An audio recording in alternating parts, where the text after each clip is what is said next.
Hello, hello, hello. Boa noite a todos, Omar. Doutora Dene por aqui. Boa noite, Dani. Deixa eu me mudar aqui. Boa noite. Boa O noite. Boa programa noite, Dene. Boa noite, doutora Kelly. é com vocês. Né? Boa noite, Hoje teremos pessoal. um convidado internacional, né, Dene? E a doutora Kelly vai, pelo visto, acho que a doutora Kelly caiu. Não, estou aqui. Estou aqui. Está me Acho vendo? que a doutora Kelly caiu. Não, Não, doutora estou Kelly. aqui, não caí. Caiu não, Omar. Não, estou aqui, não caí. Você tá com um atraso de novo, Omar. Bom, doutora Eu vou Kelly, deixar. pode fazer a apresentação. Vou deixar com a doutora Kelly. Dá um restart aí, Omar. Doutora Kelly. Ok. Boa noite, pessoal. Kevin Reis aqui. Voltamos com a nossa entrevista. Hoje vamos entrevistar Kevin Ploth. Ele é ator, diretor, showrunner, militar, e ele está dirigindo a série Giant. Então, por favor, mande perguntas e vamos nos divertir essa noite.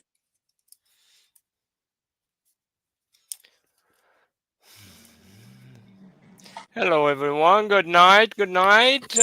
Here's Dr. Kelly. Dr. Kelly just introduced us Kevin Ploth. Kevin Ploth is I correct if I pronounce right, right? Or You did. I did. Yes. Great Thank job. you. Better than some Americans.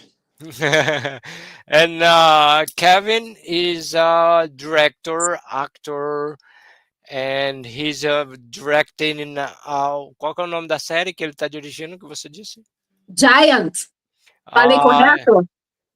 He's directing a series called Giant. Correct if I'm wrong. No, it's a TV series called The Giant. I wrote and created it, and I'm actually directing some of the segments along with Alphonse Trinidad, as well as with Juan Racino, and hopefully several other guest directors. And we have a huge cast, and we have some well-known Latin stars in it, from Carla Perez from the Power Rangers. We have Ed Trucco from the famous Reina del Sol, the Netflix series.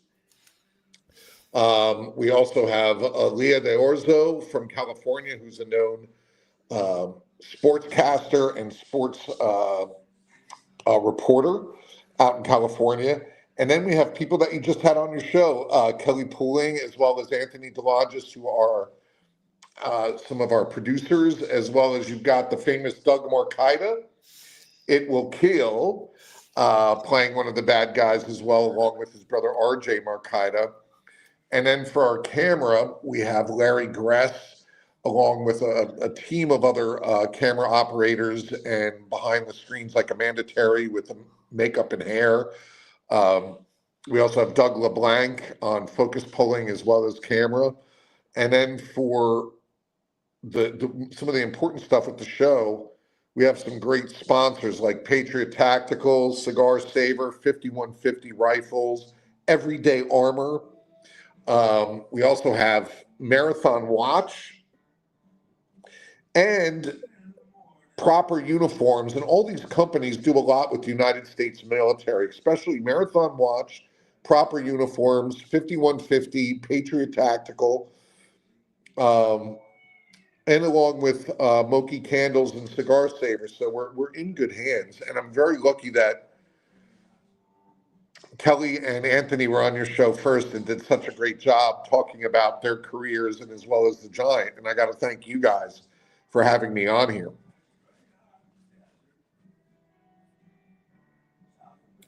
We are the one who appreciate you accept our invitation. So Kelly, ele disse que realmente ele está fazendo essa série Giants, onde ele tem vários atores de diferentes localidades, de diferentes países, fazendo parte desse projeto. né? Tanto que o Anthony, que foi entrevistado a semana passada, e a Kelly também fazem parte do projeto, estão no projeto, e eles têm vários patrocinadores que apoiam esse projeto, e alguns dos patrocinadores dele, vale lembrar que são pessoas que têm apoio a veteranos, né? Que são produtos paramilitares, como o relógios, o boné, o watch, né, que é o relógio que ele estava comentando, e vários outros produtos que são para militares e que dá o suporte para ele. Ele falou que ele está muito contente, muito feliz por ter tá fazendo esse projeto, né, levando esse projeto adiante com o apoio de tantos artistas e personagens aí que estão apoiando o projeto dele, e para ele ele fica muito feliz de ter a oportunidade de estar aqui concedendo essa entrevista para a gente. Que ótimo. Kevin foi militar, ou é ainda, e o que motivou o Kevin a entrar na indústria de cinema, de fazer filme, dirigir? O que motivou ele a entrar nesse meio? Kevin, as a veteran, we know we've been as a soldier, and for you as a soldier, what comes first, being a military, or being your career was before, or ever your career on the army was on between of your career outside the army? How that happens? So it's a really good question. My family has been in service in the United States for as long as the United States has been in existence, for 250 years. Prior to that, my family was mercenaries and also served the British Crown as well as the Dutch. And then fast forward to the Revolution, we had family members in Washington's army as well as in his spy circuit, as well as family members that were on the British side. We also had family members that served with Captain Kidd. So the family was very split during that time, and it was also split during the Civil War. And then fast forward, to me and my immediate family, my father's a veteran, as well as my uncles, and his brother was also a veteran who is now passed. That's George Ploth, and his son George Jr. was in the Army like me. George Jr., though, served a long time, and he was also a fireman and then battalion chief. For me personally, service is in our blood, and to serve. I always wanted at a young age to go to West Point and be a part of that. And then when I was graduating high school, I had opportunities to go to West Point, VMI, or the Citadel. That never really transpired. And then I ended up in West Virginia Wesleyan and then University Arts. And then my acting took shape. And then in the mid 90s, I still had the itch, and I enlisted and did well, and then got injured. And then as I exited out is right when 9/11 began. A couple of years after I ETS'd out of the military in '98. And so it's in my blood. My oldest son, my firstborn son, is in the Marine Corps as we speak. And he's also a videographer and a photographer for the Marine Corps and for the U.S. government. And he's stationed out in the Pacific as we are talking right now. And he's, about 8 hours ahead of us. And it's not an easy job, and he's a Lance Corporal, but I'm very proud of him. So he's continuing on the many, many generations of service. And on top of that, my family's also been first responders, cops, and firemen, as well as teachers. So it's in the blood. Wow. That's a lot. Wow, wow, that is crazy. I I don't know got how a you can translate that. Even in Spanish, some of it you can't. yeah. Between on top of that, you mentioned West Point. Yeah. West Point is right here in New York. Yes. Where we You live. live around here? Yeah, I'm not far from you. I'm up in the Bronx. Oh, you're not really close to me. I'm on Mount Vernon. Oh, you're not far from me at all. Like I could throw a stone at you. Oh my God, there we go. We go out for a coffee one day. Yes, we will. So And get Omar, Portuguese desserts. oh yeah, that's for sure. That's for sure. We have Portuguese and Brazilians around here. You do, and there's a bunch in New Rochelle as well. Oh, a lot, a lot. But yeah, I have to admit, the Rockland Bakery, you can't beat it. The one, the Rockland one. Yeah, no, the Rockland Bakery, dude. I take all my actors there a couple times, and You gotta send. You gotta send me the address. oh, I will. But like one of my producers, Vanessa, who lives in your neighborhood, she loves the Rockland Bakery, and Vanessa is like our anchor, along with some of the other names I mentioned for the Giant. And it's interesting they brought up the question about service. Not just me as a veteran, but almost 90% of the cast and crew are all veterans and first responders, from James Henry, Diego Aguirre, um, Manny. We have Johnny Utah. We have Richard Chavez, who's also a Vietnam War veteran and also a playwright.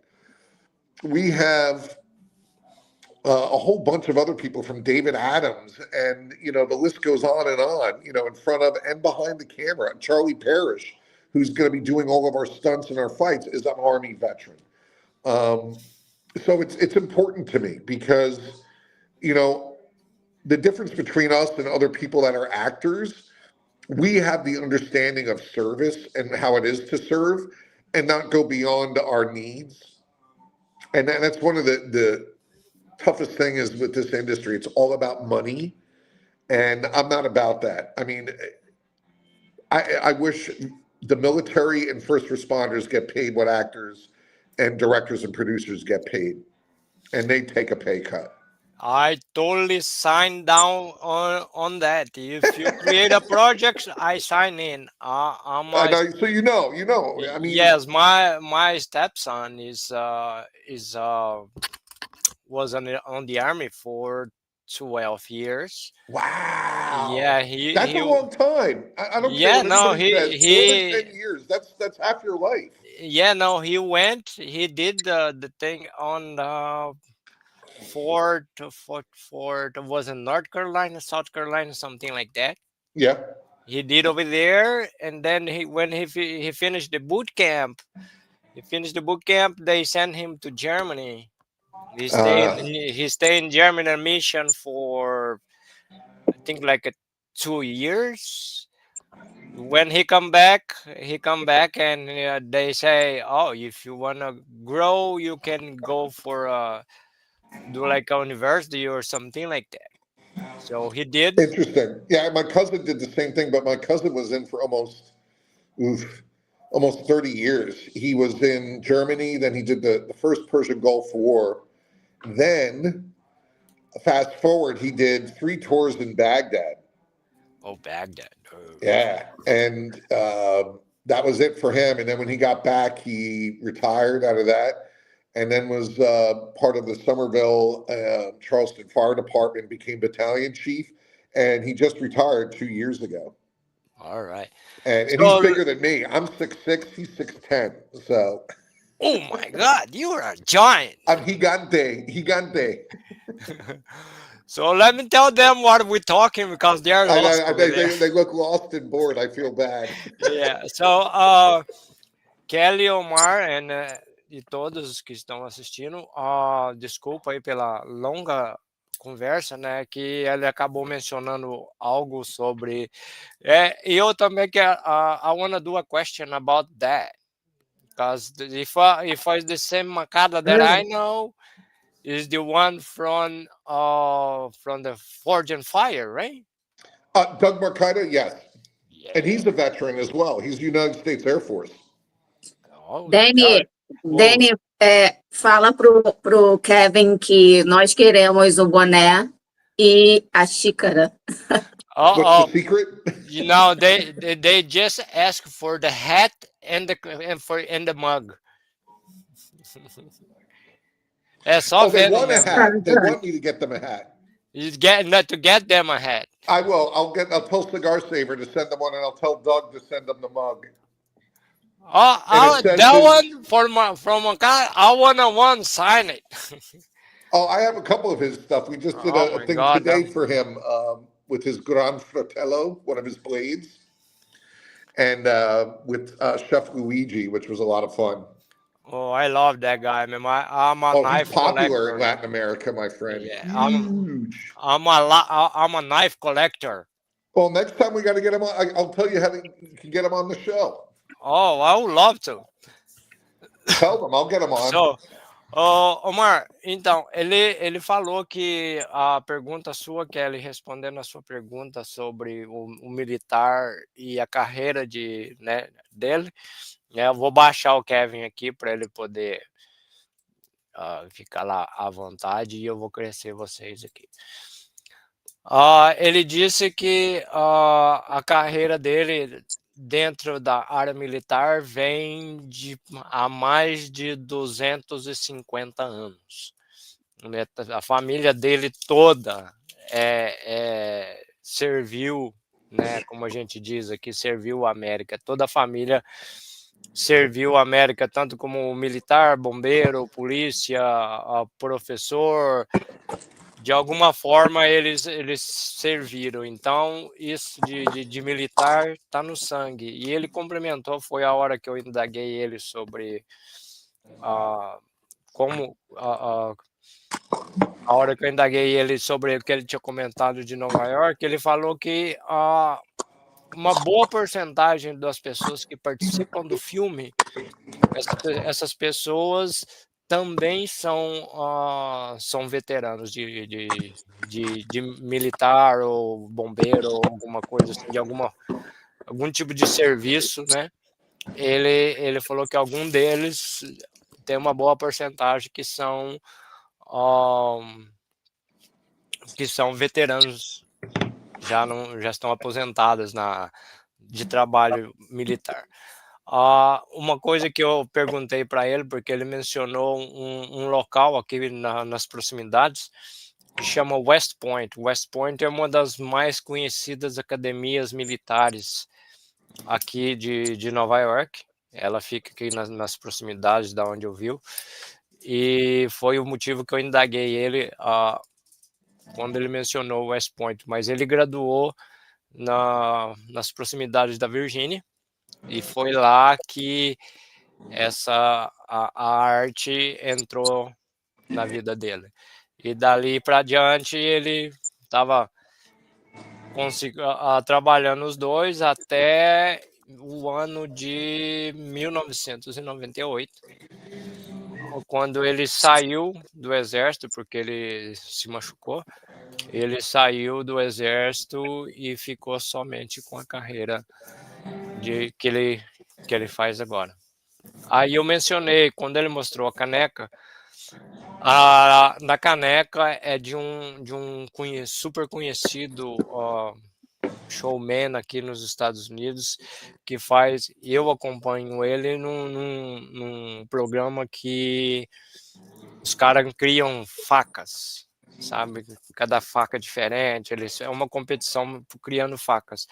E a caneca que ele estava mostrando é a caneca de um dos jurados, que é o Macala, que era o que a gente estava comentando agora, que sou super fã da pessoa, porque eu sou colecionador de facas. E ele mostrou a peça e foi aonde a gente comentou sobre as canecas, mas ele falou que vai tentar conseguir uma para vocês. Pode ficar tranquilo. Great. Omar?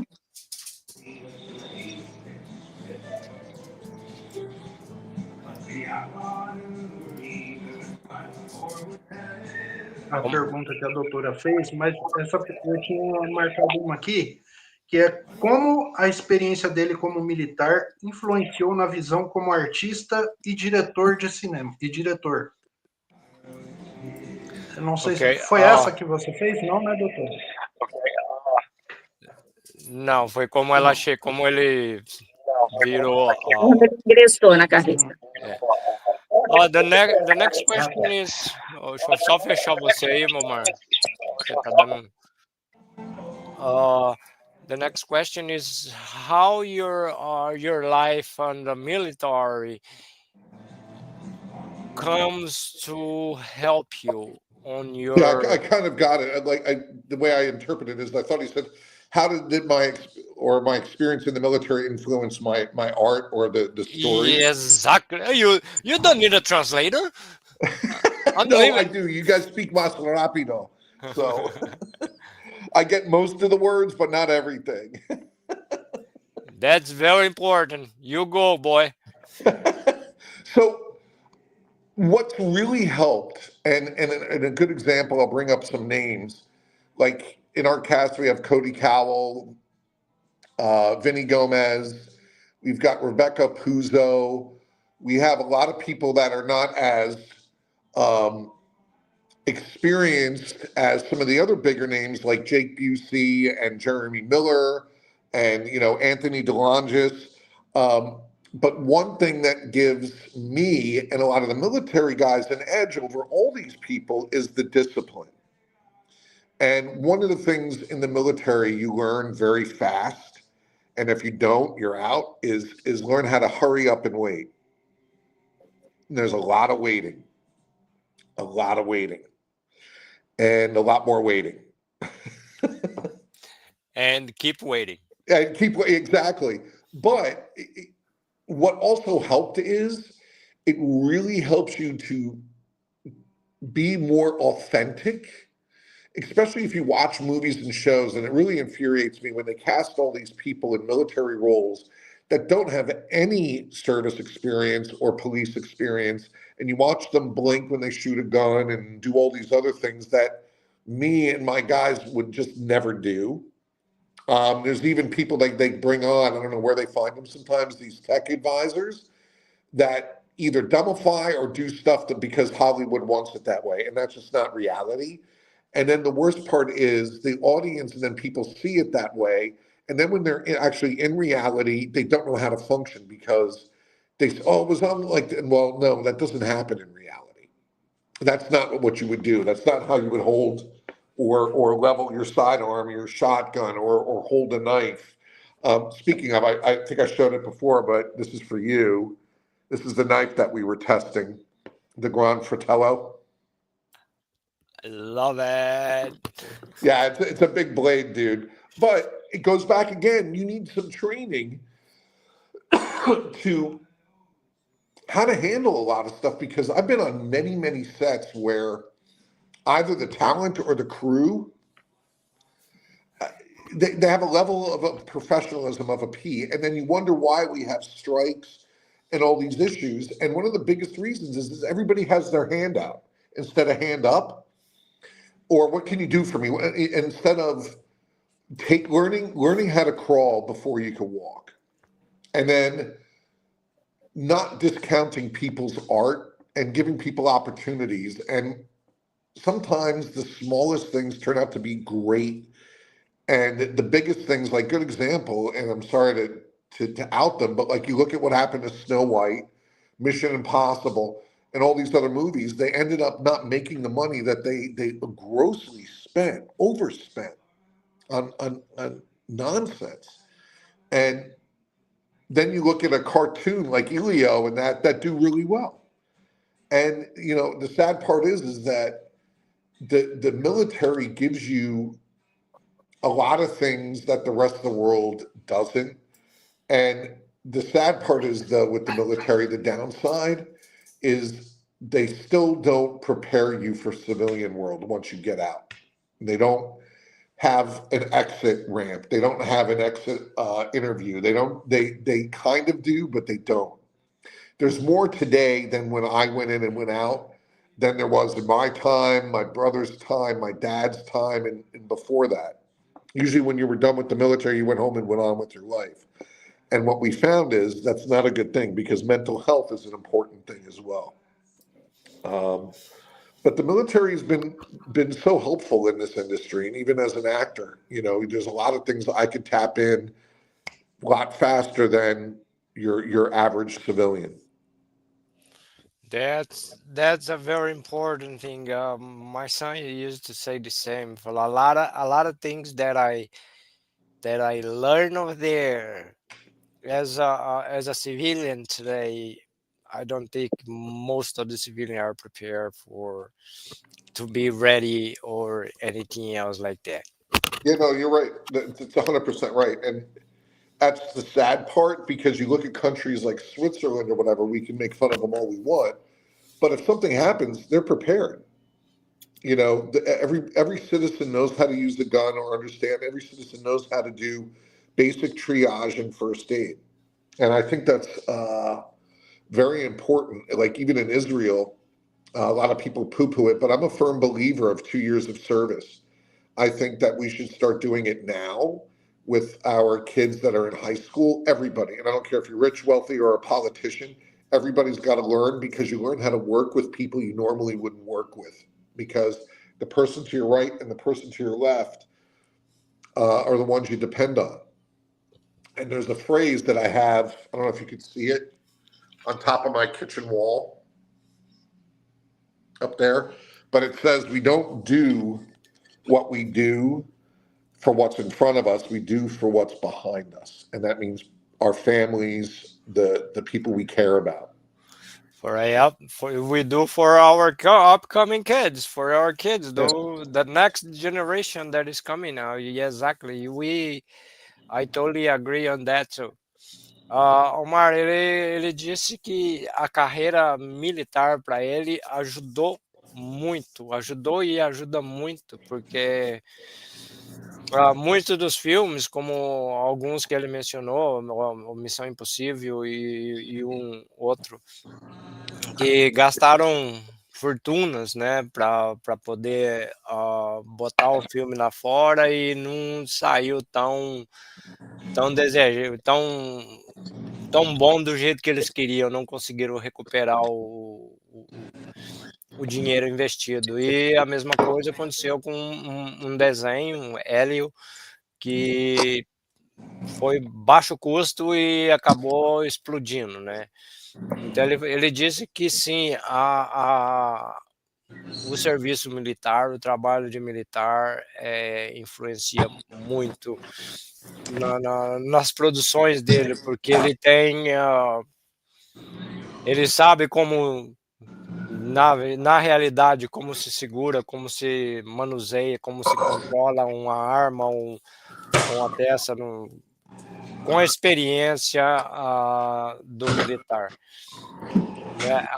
Ele mencionou sobre uma frase que está no topo da porta da cozinha, que vai para a cozinha dele. Ele mencionou que tem uma placa lá que fala que nós lutamos não pelo que está na nossa frente, mas nós lutamos por que está nas nossas costas, que no caso seria a nossa família, os nossos filhos, a próxima geração. And before that, antes de vocês fazerem a sua próxima pergunta, before that, I want to say hello to our dear friend, Kelly Pauling, that is watching us here. She just say, hey guys. Hey, Kelly. Hey, I mentioned you and Anthony a couple of times. Yeah, Kelly, he don't stop talking about you, man. He's terrible. Oh, that redheaded devil she is. Oh, boy. Omar, Kelly? A minha próxima pergunta bom, são duas em um. Na verdade, qual foi o papel que mais desafiou o Kevin e como ele lidou com as críticas, né, difíceis, como em Philadelphia Gay News? So she's talking about the review I got in the Philadelphia Gay News. Am I correct on that? Exactly, man. You're good. I'm not gonna say anything else.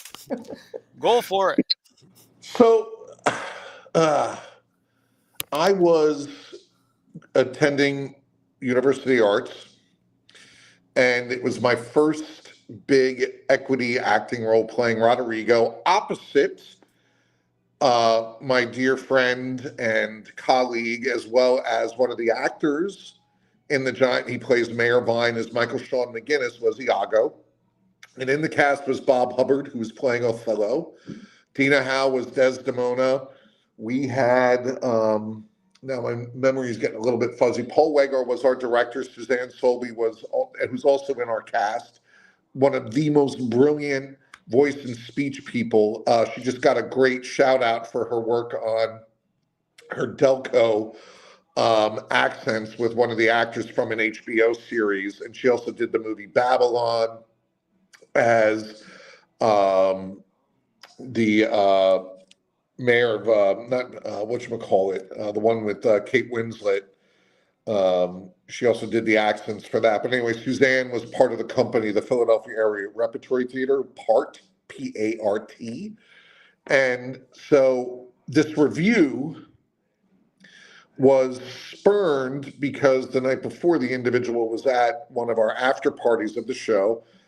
And he kind of was like, I mean, and I was 18 at the time. I mean, I kind of got the hint he was like hitting on me.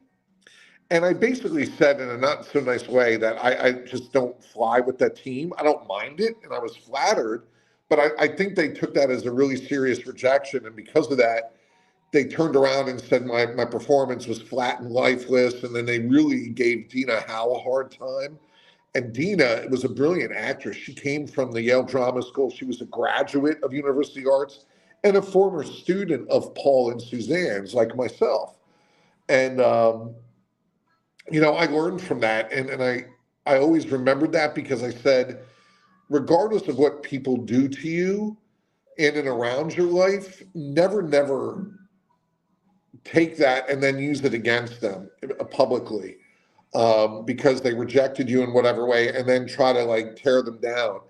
And that was like way before the, you know, Me Too and all this other stuff. But I didn't let it faze me because we ended up getting a great review in the Philadelphia Inquirer with McGinnis getting one of the nicer reviews in there, that the scenes that he had with me, both he and I really played it off well. And that's attributed to Michael Sean McGinnis's acting talents, and he himself is a child of veterans. So again, you know, I surround myself and insulate myself around people that will tell me what I need to hear, not that I want to hear always. And that's why I trust like Vanessa and Kelly, Michael, Ed, who's one of my best cinematographers and editor, along with David Diaz, my neighbor upstairs, who does all our editing with Bueno Diaz Media. And, you know, they tell me the things straight as I should hear it without coloring it. But, yeah, Michael was had a good point about that article. He said, just who gives a shit? It's the Philadelphia Gay News. And I don't even think it's around anymore. So there you go. Yeah, I hope that that's not answered the important. question. No, that's not important. So, ele falou que nessa história que rolou aí, né, esse review que eles fizeram dele aí foi porque o cara, eles estavam num after party, num evento, e o cara começou a querer foi o que eu entendi, o cara tentou, né, acertar ele, e ele acabou dando uma resposta não mal educada, mas uma resposta adequada à pessoa, e a pessoa acabou se irritando e começou a fazer fuxico a respeito, e por aí foi, né. Mas ele sempre se brindou, sempre se cercou de pessoas que falam para ele, né, porque ele é um cara consciente, e o trabalho como militar fez ele ficar mais ainda dessa forma. Ele disse que ele é um cara consciente, que ele está cercado de pessoas que fala para ele o que ele tem que ouvir, não o que ele quer ouvir.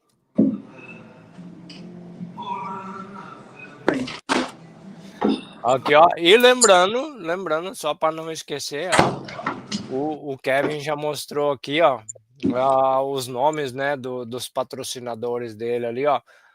Patriot Tacticals and Cigar Savor, or Cigar Saver Savor, and Patriot Tactical. Smoke Candles. Smoky Candles. Wait, I'll show you. Hold on.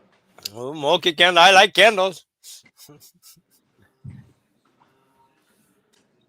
Esses são os patrocinadores. Ele foi buscar uma vela, que é um dos patrocinadores dele, né? Ele vai fazer o look, olha lá, I spelled it wrong, my dyslexia. So it's MOKAE candles, and they are a paraffin-free, and it's 100% soy candle, and it has a close to 25 to about 40 hours burn time.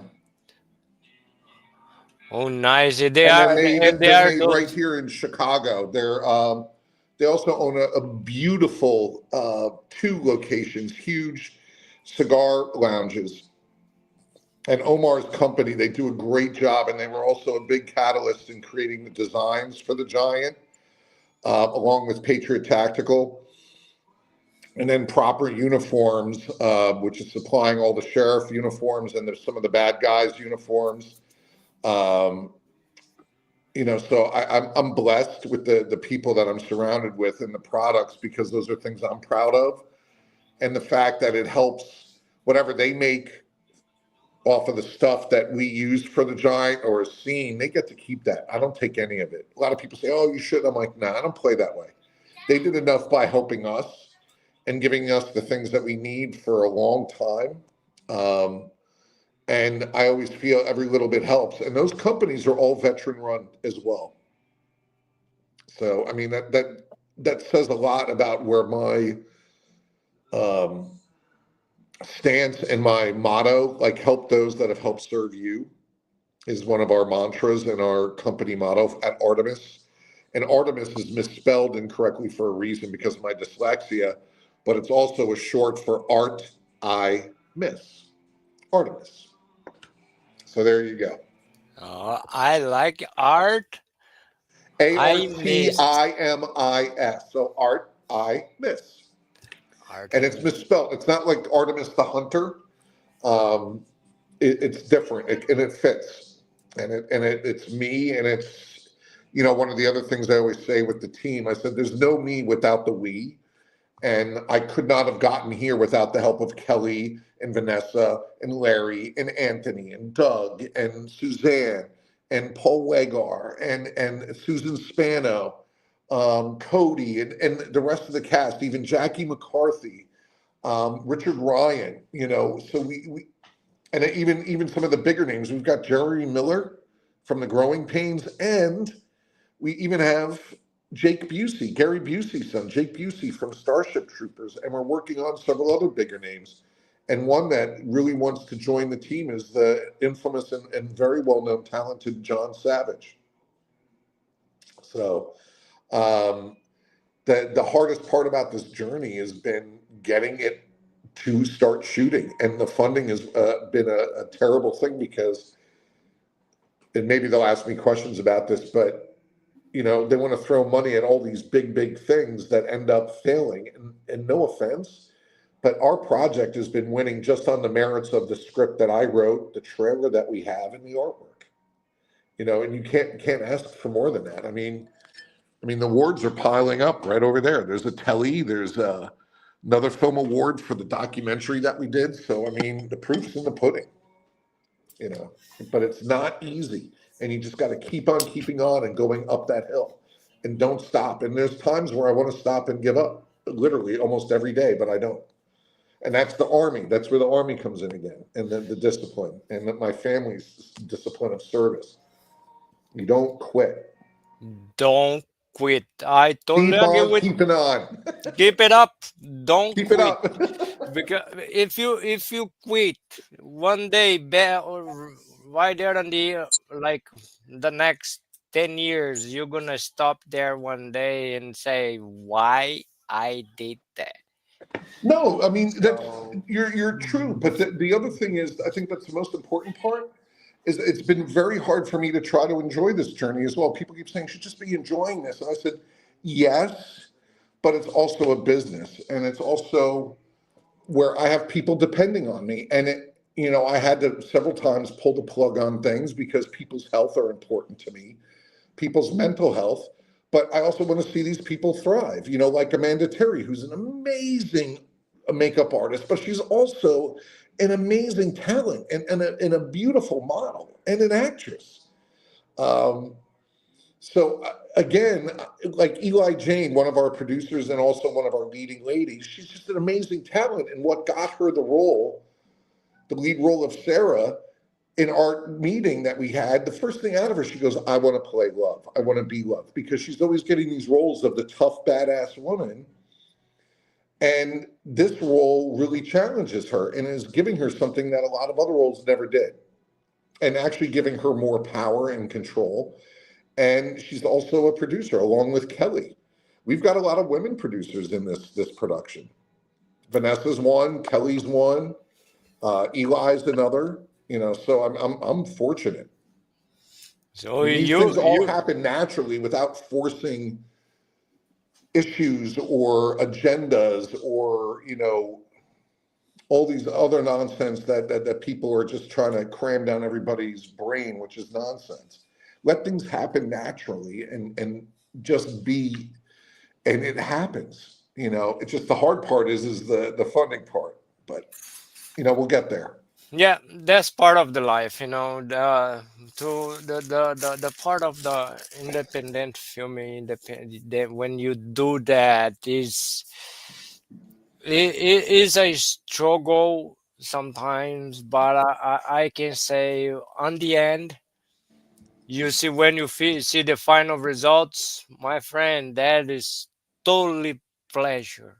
Yeah, You led to it like you just say, oh, you were supposed to be enjoying. I led to enjoy in the end when yeah, everything looks done and beautiful, and that is the thing. You don't give up. You keep going, and you're gonna be there, and you're gonna be done with that for sure. So, oh, you're a cat lover. yeah. She's bugging So me. She's like, cutie. she's like nagging my leg and wants attention.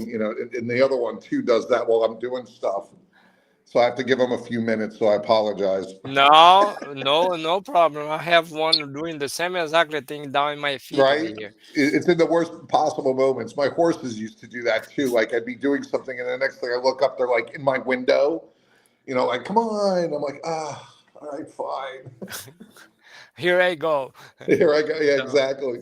ele, qual foi a pergunta que eu já esqueci a pergunta, mas eu lembro só da resposta.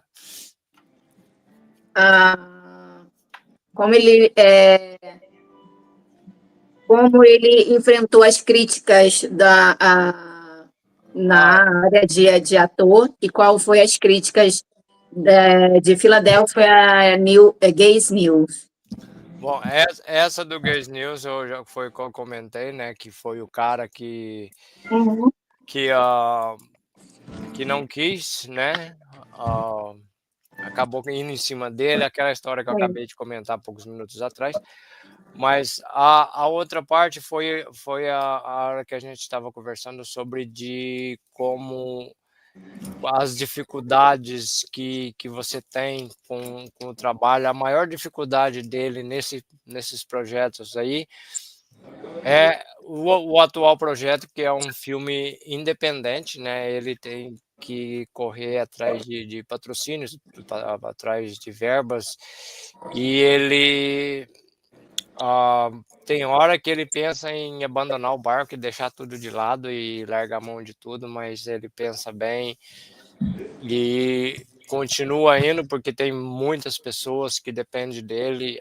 Tem ele estava especificando uma das maquiadoras que trabalha com ele.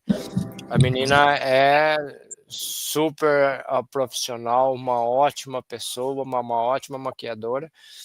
E ela também atua, né? E ela acabou falando, não, eu vou estar, desculpa, eu vou estar aí apoiando o projeto e levando esse projeto adiante.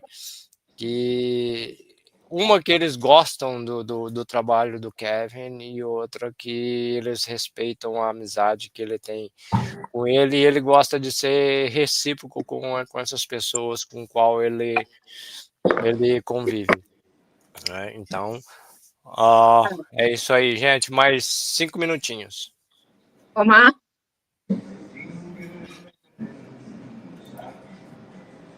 I think Omar has a question. Dani?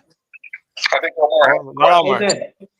Dani, eu queria perguntar para ele duas últimas perguntas, mas é bem pequena.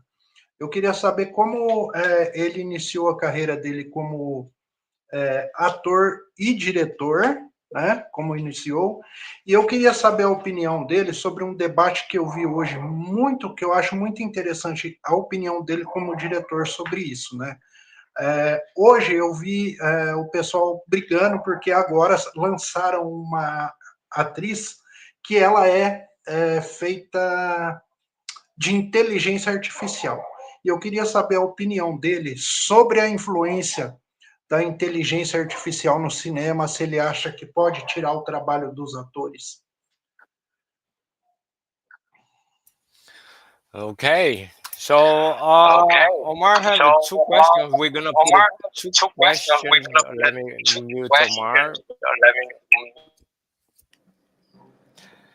So, Omar have two questions. We're gonna put I figured. two questions on one. 2 in 1. The first one, how you end up being an actor director, and I how got you that. come to that. And the second one was he wants your opinion about AI and filming. What do you have in mind about? He saw today that they create an actress with totally with the AI. Okay, What so do you let's see start. happening with the AI and cinema world? Yes. So let's start with question number 1 first. Again, for me, leadership has always been ingrained in me and my brothers. I'm one of 4 boys. My parents are still alive. They just celebrated 55 years. We're a very matriarchal type of family. My mom is 90, my dad is 80, and they're both still with us. My mom was a producer on Broadway. She worked also for David Merrick, and then my father in the photo industry. He was also running one of the top labs in New York as vice president, Dugal, and then from there was with Time Warner, and then created his own company, American Color. So that is part of my pedigree. That being said, the directing kind of fell in place probably when I was at University Arts. And then from there, at a very young age, right before I turned 19, this is where Larry Gress and all those guys come into the picture. I directed Othello. I played Othello, raised all the money, did everything, and it turned out to be a great success. And at a very young age, and then it stuck with me. And so I've been able to balance doing both directing and acting. When I'm hired as an actor or a talent, that's my job. I do observe and watch what cameras they're using, what lenses, what kind of lights, because it helps when I'm directing and doing film, because then I can tell Larry I want to use a Zeiss lens, a 55 millimeter anamorphic. I want to use one with a smoky filter or a diffuser or any of those things. And it makes a big difference. And it actually helps with also being able to direct actors. And a big influence on me was Clint Eastwood, as well as a bunch of others that have become director actors. Orson Welles was one, but also these famous women directors of the 1900s and early 1930s. So that's question one. Question one. Let's answer the question one. So, Omar, ele disse que começou a carreira dele dentro desse mundo da direção e produção, praticamente dentro de casa, porque a mãe era produtora da Broadway, né? E o pai trabalhava com produção também em Nova York e foi ali, trabalhou com muita gente, inclusive com a Time Warner, e para ele, então, fazer esse tipo de trabalho, o dele começou quando ele estava na escola de Universidade de Artes, né, onde a profissão pulou em cima dele, né? Ela veio e falou, é isso que eu vou fazer, né? Essa foi a resposta da pergunta número 1. Nós vamos aguardar que ele foi pegar alguma coisa por ali, Sim.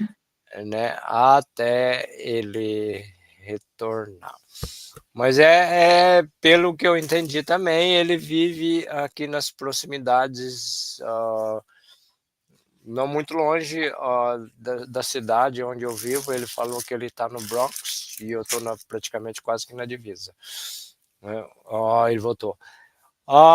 Yes, second question. Okay, so how do I say this delicately? SAG-AFTRA just put out a notice, and I'm a member of the union. I've been a member since I was like 18, working on the movie Philadelphia. I think one of the things is that technology will always be there. It's never going to go away. They said this about TV. They said this about radio. They said this about film. They said this about stage. We forget that, you know, as performers, we were whores, thieves, thugs, hustlers, and the bottom of the barrel, not to become over-exaggerated egos and overpaid entities in the 20th and 21st century. I know that's going to infuriate some people, good, because those are the people that don't serve or never have served. And, you know, it's an argument I have with people. I feel we did it to ourselves because they're turning to alternate things. And I can tell you with my own production, I've dealt with people that want this, that, or the other thing, or have their hand out first. I want to get paid up front. I want more money than what you're offering. So I don't blame people for turning to AI and doing these things because we've priced ourselves right out of the market. And then the tariffs that are going to happen, if you shoot films over in Europe and come back here, expect to be tariffed, you know. And a lot of it has to do with, and even my own fellow union people will say we have problems within our unions. You know, I worked for big corporate companies where the per diem is only 50 or 65, but you look at some of the entertainment unions, their per diem is $175 a day per person. That's ridiculous. For what? You know, you can't go eat a meal and be modest or, you know, anything simple. You know, I think we as human beings, we've exceeded our appetites, that of gods. I remind people to read Joseph Campbell as well as Modern Myth and Man in a Modern Age, and also John Keegan's Mask of Command. And once they've read those, maybe their opinions will change. And I also think people need to enter the arena. I challenge people all the time, get in the ring with me, let's get bloody. And most people won't because they,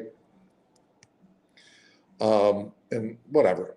I mean, and I'm sure they could say things about me as well on their front, but when it comes to athletes, musicians, on all these people wanting more than what you deserve and what's realistic, because in the end, we all are going to the same place, whether you like it or not. Some go early, some go late, some may never go, some don't even die. I mean, but we're all going to the same place, and all this shit, sorry to curse, means nothing. You can't take it with you. So why all that money? What do you need it for? You're not fine with 5,000 a day?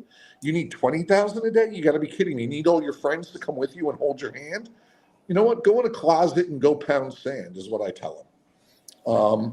And at the same time, though, I have problems where the AI is being misused. But I think it's also useful too for people that are handicapped. I think it's useful for people that have been maligned and have dyslexia like myself. It helps. But I don't think it's the end all be all. Everything passes. It all will pass. And I think human beings need to stop getting emotional over shit that doesn't matter. And at the end of the day, we did it to ourselves. The artists, and even during the Greek times, they all warned of these things. Roddenberry warned of it. Ray Bradbury warned of it. We've been giving warnings for thousands of years and always telling stories upon stories with warnings and messages and mythology. But we as humans, you know what we don't do? Écoutez, listen. You know what this is here? It's called the prophet print. You know what it's meant for? When the gods came down and told us to shut the fuck up. And that's where I stand on all of that. It's great, it's useful, but I think everybody should just, live within your means and stop being greedy. And if you don't like it, come talk to me. We'll go outside and we'll go bare knuckle any day of the week. Oh yeah, baby. Anytime. Anywhere, I don't care anytime. who Just you are, come what here. your name is, what your station is, how much you have, because you know what? You can't take it with you. You bleed and breathe air just like me. You're no different. I don't care about your sexual preference. I don't care if you're male or female. You can fight. Let's go. And the difference between me and everybody else is I have no mercy. None to give, none to spare. And you know what? Nothing to lose. People say, oh, but I'm like, no, you don't know me. And you don't understand where I'm coming from. And I learned that from my parents a long time ago, what it was like to struggle, share a bed with my brothers, and then again to lose everything again and sleep on the floor of a kitchen for almost 8 years. And to be fortunate and grateful I was able to wake up and have a roof over my head. And when you can do that, then you and I are the same. But if you're not, because I sure as hell didn't see you on the border. I sure as hell didn't see any of these people with me in Mexico. And I sure as hell didn't see people with me in Central America when I served. So that's what I say to all this nonsense. Deal with it. You did it to yourselves. And you know what? Maybe start walking back the greed, the agents, the managers, and I'm sorry to my own agents and managers. Everybody has a hand out instead of a hand up. In the 90s, everybody was so helpful. Now, ridiculous. But enough of my soapbox. That was answer 2. I love it. Oh my And God. I stand by it. I don't care. I And know. people will tell you I stand by it. I'm here, my friend. I'm here just Kelly's seen me go ballistic, and so does Anthony. Anthony was like, oh, and I'm like, shut up or put up. That's it.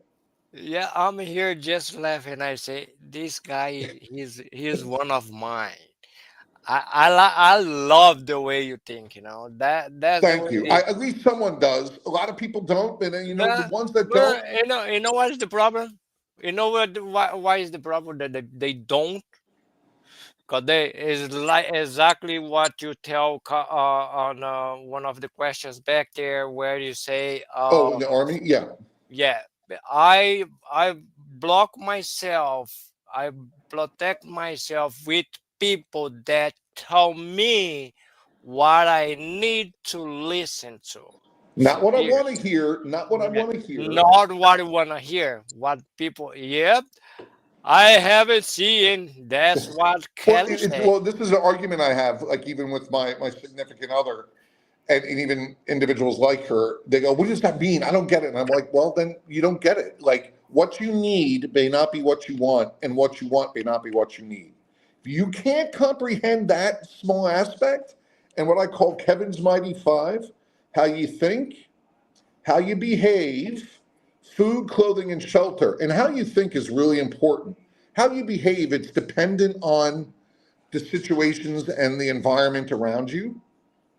Because we as human beings, we forget two things. We've got teeth and we are animals. You know that little thing in the back of our ass? That's a tail.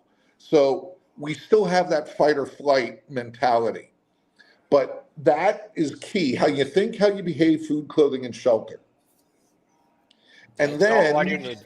yeah, you know, I mean, I'm happy with what I am. Like I tell her though, we do need more.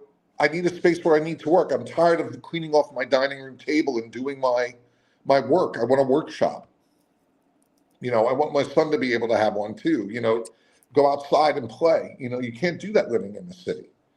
You got extensive stuff, but you know, you have to appreciate all the things, and that's one of the again going back to the giant. You know, it's been very hard to appreciate the journey. So I've loved it, but there's parts of it that I've totally detested and hated, and really detested some of the people because they were just not just nasty to me as a veteran, but nasty to a person that has mental health and dyslexia, and it didn't rattle me. I just kept moving on, and you know what? It's on them. It's on them. The same thing with all this. It's on you, man. I'm going to keep moving forward and going up that hill, whether you're on the bus or off the bus. I'm not going to chase you. I'm not going to beg. And I'm definitely not going to grovel at your feet because I am the last one to get on a knee. Not now, not ever. So, Yep. yeah. Sign up. I signed out right here, right now, man. I threw the mic. I threw like the mic like right now. that congressman. Stop. Period. That's it. Bom, Omar, a tua pergunta rendeu. Sim. Porque ele disse que essa história de AI é a mesma história que aconteceu com a televisão, a mesma história que aconteceu com o rádio, a mesma história que aconteceu com o computador. Isso aí uma hora vai passar. Mas as pessoas que se dizem preocupadas com isso, o modo dele pensar é o modo que eu penso também. Ele diz que as pessoas que se preocupam muito com isso, o AI vai tomar o nosso trabalho, que são aquelas pessoas super pagas, né? Aqueles atores que ganha por eu quero um cachê de 200 mil, sendo que você um cachê de 20 mil para você estava de bom tamanho, né? Ele falou que tudo isso começou, essas coisas de preocupação começaram a acontecer nos final do século XX para o século XXI, quando o povão começou a se achar muita estrela e cobrar valores astronômicos absurdos para atuar, né? E isso acabou prejudicando um pouco outros, né? Os mais em conta, os mais baratos, né? Que ficam sem trabalho. Ele falou que tem lugares que o teu cachê para lanche durante o dia é 50 dólares, e tem pessoas que não, eu não vou se o cachê for menos de 200, 300 dólares, e uma coisa que se você vai comer num restaurante, você não precisa. Ele é contra o abuso de ser super bem pago. E ele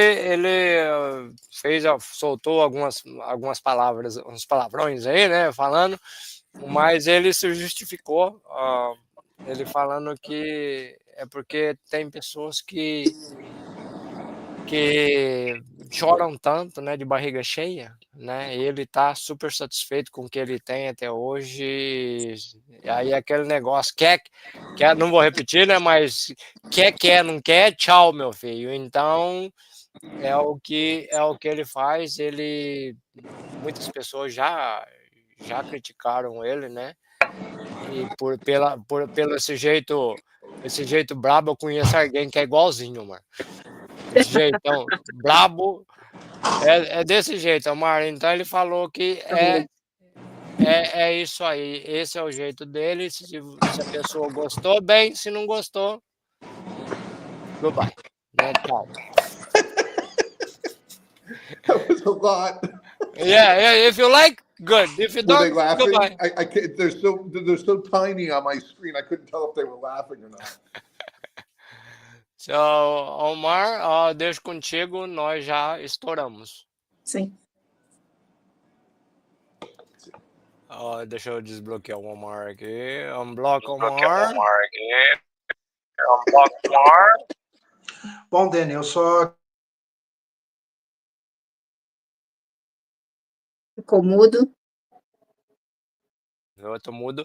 We are about to end our interview. I'm gonna let Omar, hold on. We are about to end our interview. I'm gonna let with Omar to say the last words with you, and then you do at the end. Omar, é contigo. e agradecer todos os que participaram aí, né? E agora eu passo a bola para a doutora Kelly.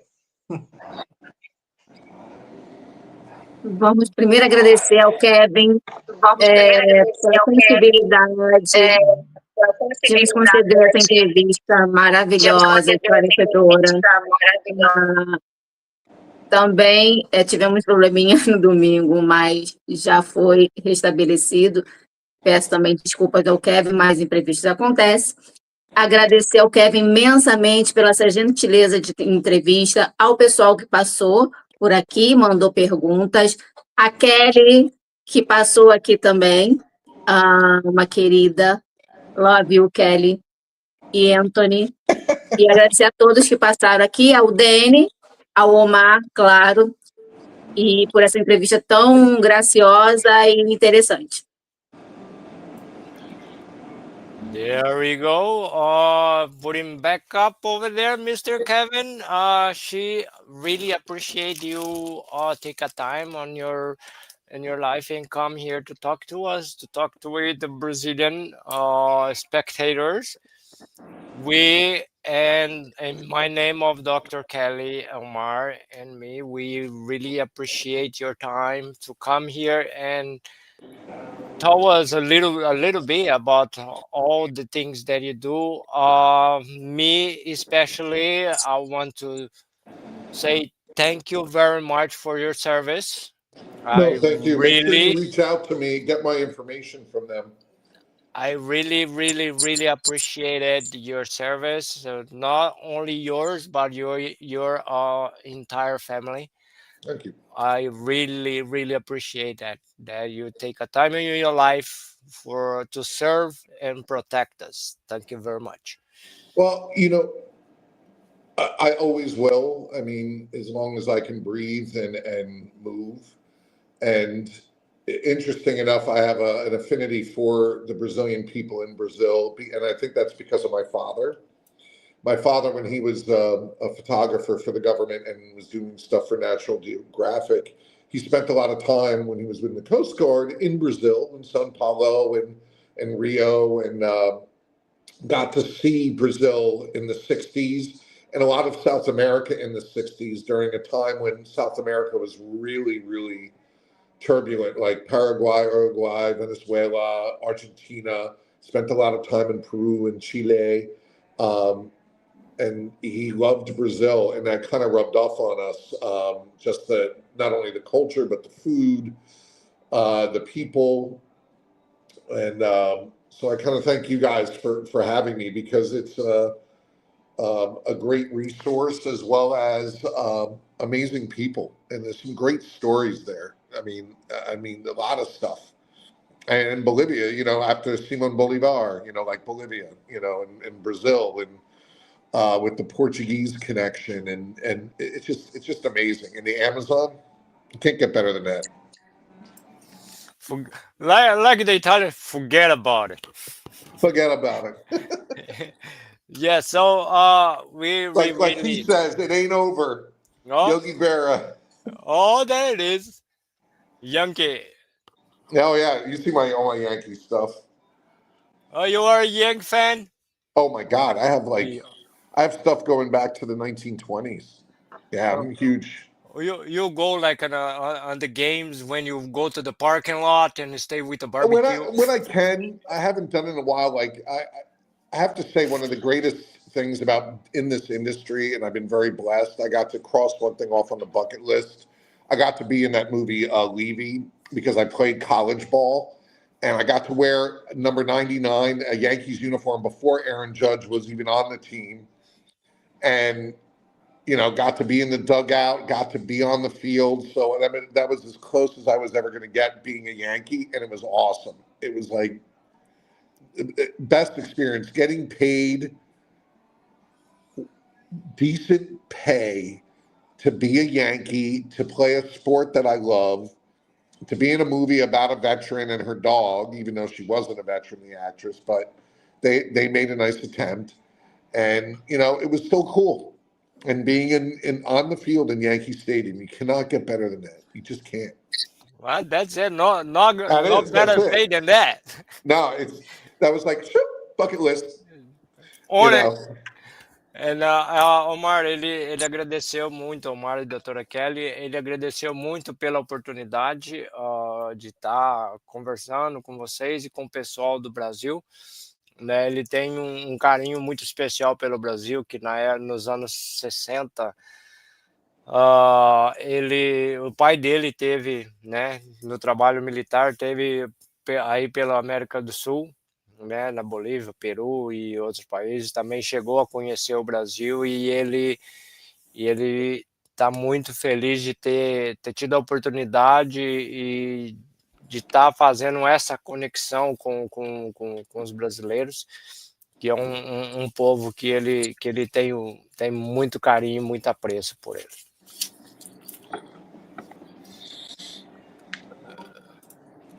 So now let me laugh you again. Echo.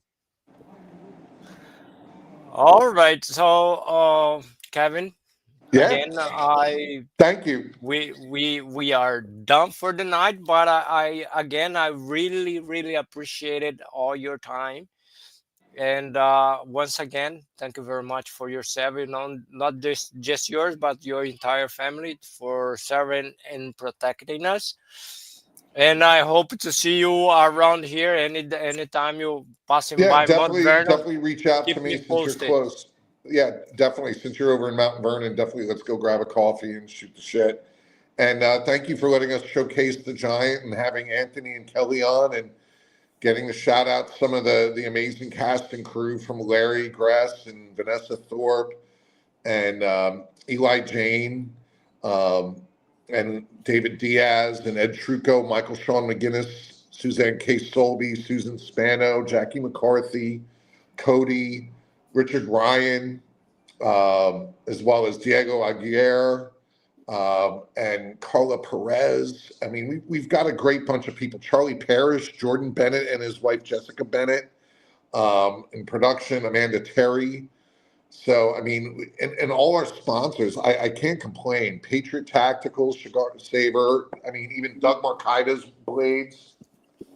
I mean, it's been all great. Proper Uniforms, Marathon Watch, and Moki Candles, and 5150 Rifles. You're going to get to see a lot of cool stuff in the Giant. And we're that close, and plus we got, a good production team and directors, Alphonse Trinidad and Juan Racino, Emily Ruse, and myself, and a few others. So can't get better than that. Oh yeah, even baby. Errol Greaves. I mean, the names go on, so we got a huge cast and crew. We do. And when you think that comes up? Well, we have to start principal photography soon. And one of the things I've been very adamant, and Kelly will definitely back me up on that, is that I refuse to allow any of the cast to be replaced or removed by anybody. They are what makes the Giant. It's not just me. They make the Giant. The show is built around them, created around them, and that's it. So I want to thank you guys. You gave me a really great platform, and Anthony and Kelly, and I hope I can get Doug Marcaita on here too. Oh, Kelly. Well, Thank you guys, and I hope everybody is safe and have a good night. And looking forward to the next time. Perfect. Kevin, then let me unblock Omar. Omar.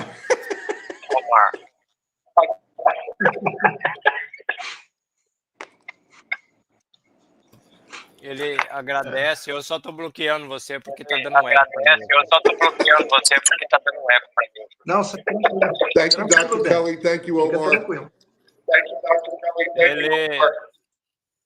Ele agradeceu, Omar, ele agradece e a gente estava comentando sobre o filme. Ele falou que tá nos pontos, nos quase no final né, para ser lançado, mas ele vai nos avisar, né, quando ele